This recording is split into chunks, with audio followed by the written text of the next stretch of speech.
আমরা এখন যেখানে আছি সেটা হচ্ছে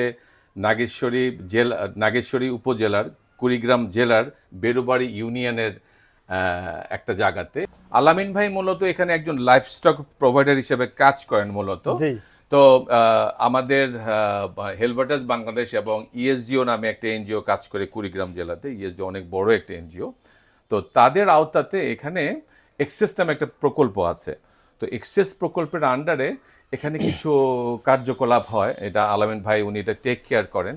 তো আলামিন ভাইয়ের মুখ থেকে আমরা শুনবো। আমার বাঁ দিকে যিনি দাঁড়িয়ে আছেন উনি ইএসডিও নামে যে এনজিওটার কথা বললাম, তো লাইলি আপা ওই প্রজেক্টটাতে কাজ করেন, উনিও এখানে আছেন। লাইলি আপা আলামিন ভাইকে বিভিন্ন সময় সাপোর্ট করে থাকেন। এখানে আমাদের ইএসডিও থেকে আরও মানে যারা স্টাফ আসেন তারাও কাজ করে থাকেন। তো আমার ডানে এবং বামে এখানে কমিউনিটি বীজ ব্যাংক বা কমিউনিটি জৈব প্রযুক্তি শিখন কেন্দ্র বলে বেশ কিছু বোতল দেখতে পাচ্ছি, এবং এখানে হেলভাটাস বা ইএসডিওর বা বিভিন্ন মানে লগো সংক্রান্ত বিভিন্ন কিছু আছে। তো আমি আলামিন ভাইকে একটু রিকোয়েস্ট করতে চাচ্ছিলাম যে আলামিন ভাই যদি আপনি বলতেন যে এইগুলো নিয়ে আপনার এক্সেস প্রকল্পের আওতায় কী ধরনের কাজগুলো করছেন। জি, তো আমি যদি বলতে যাই তাহলে এদিক থেকে আমি প্রথমে শুরু করব। বলেন। সেটা হচ্ছে যে এটা হলো আমাদের মূলত কমিউনিটি জৈব প্রশিক্ষণ শিক্ষণ কেন্দ্র। আমাদের জলবায়ুর কারণে আমাদের এলাকায় তো বিভিন্ন সময় বিভিন্ন ধরনের দুর্যোগ দেখা দেয়, যেমন বন্যা, খরা, জি, বৃষ্টি, অনাবৃষ্টি। তো আমাদের এলাকায় যে ছোট ছোট কৃষক বা খামারি যারা আছে তাদের বসত ভিটা যে শাকসবজি চাষ করে, অনেক ক্ষেত্রে দেখা যায় তাদের শাকসবজিতে বিভিন্ন সময় বিভিন্ন ধরনের রোগ ব্যাধি চাপ দেয়। চাপ দিলে তারা তখন করে কি, বিভিন্ন সময় গিয়ে কীটনাশকের দোকান থেকে কীটনাশক নিয়ে এসে সেই শাকসবজিতে স্প্রে করে, এবং স্প্রে করার পর সকালে যদি স্প্রে করে বিকেলে ওই শাকসবজিগুলো নিয়ে গিয়ে আবার বাজারজাত করে। ওকে। আমরা আবার এটা না জেনে আমরা আবার ওটা ক্রয় করে নিয়ে সবাই শুদ্ধে ওটা আবার খাচ্ছি, এই তাহলে আমাদের ভিতরে বীজ যাচ্ছে। জি। তো এই কারণে আমি এলাকার যে বিভিন্ন কৃষক আছে বিভিন্ন পর্যায়ে মিটিং বা বিভিন্ন সমাবেশে আমি তাদেরকে জানাই যে আমাদের এখানে আসেন, আমাদের এখানে একটা জৈব প্রশিক্ষণ শিক্ষণ কেন্দ্র আছে, এখানে শেখেন এবং এগুলো স্প্রে করেন। তারা শোনে, অনেকে আসে। আসার পর আমি এখানে যেমন এই যে এখানে আছে ঢোল কলমি পাতা, এগুলো আমাদের কৃষকের বাড়ির আঙ্গিনায় আশেপাশে কিন্তু সবসময় পাওয়া যায়। এগুলো ব্যবহার করে এগুলো যদি তারা যদি আমি যেভাবে শেখাই এইভাবে শিখে গিয়ে তারা যদি ওই শাকসবজির ক্ষেত্রে যদি ব্যবহার করে, তাহলে তাদের রোগ ব্যাধিও শাকসবজির দূর হলো, এবং কীটনাশকের কেনার যে খরচ, এই খরচ থেকে তারা রেহাই পেল।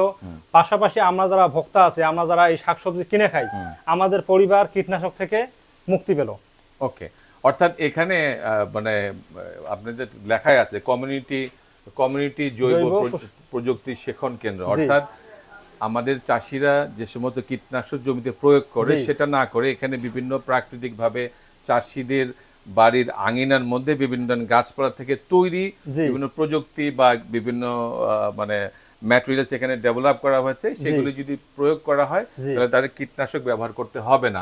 তো সেক্ষেত্রে যেমন তার স্বাস্থ্যগত ঝুঁকি থাকে সেটা থেকে রেহাই পাবে, তার খরচ বেঁচে যাবে, এবং এটা খেয়ে যাদের বিভিন্ন রোগ বলা হয়তো সেটা থেকে আমরা মনে করি যে এই যে কমিউনিটি এক্সেস প্রকল্পে মানে হেলভার্টাস বাংলাদেশের আন্ডারে এক্সেস প্রকল্পের আওতায় যে কমিউনিটি জৈব প্রযুক্তি শিক্ষণ কেন্দ্র এখানে যা আছে, আমরা চাই এটা আরো আপনারা প্রচার করেন, মানুষ জানুক, মানুষ উপকার পাক, এটা আরো অনেক ভালো হবে। আমরা দেখতে পাচ্ছি এখানে মনে হয় আপনাদের বিভিন্ন জিঙ্ক ব্যাংক আছে, এটা সম্পর্কে কিছু বলবেন আপনি? জি, অবশ্যই বলবো।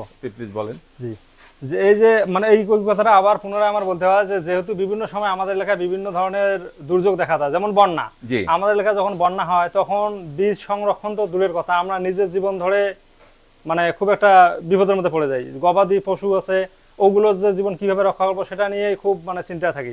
তাহলে সেখানে আমাদের কৃষক কি করিয়ে এই শাকসবজির বীজ সংরক্ষণ করবে, মানে শাকসবজির বীজগুলি কি সংরক্ষণ করবে, এগুলি তারা এগুলি শেখান? জি না, ওনাদের যে শাকসবজির যে বীজ সংরক্ষণ করে, ওনারা ওই বীজগুলো এসে এখানে আমার কাছে দেয়। আমি তখন করি কি, ওনাদের বীজগুলো ওজন করে আমার রেজিস্টার খাতায় আমি এন্ট্রি করি।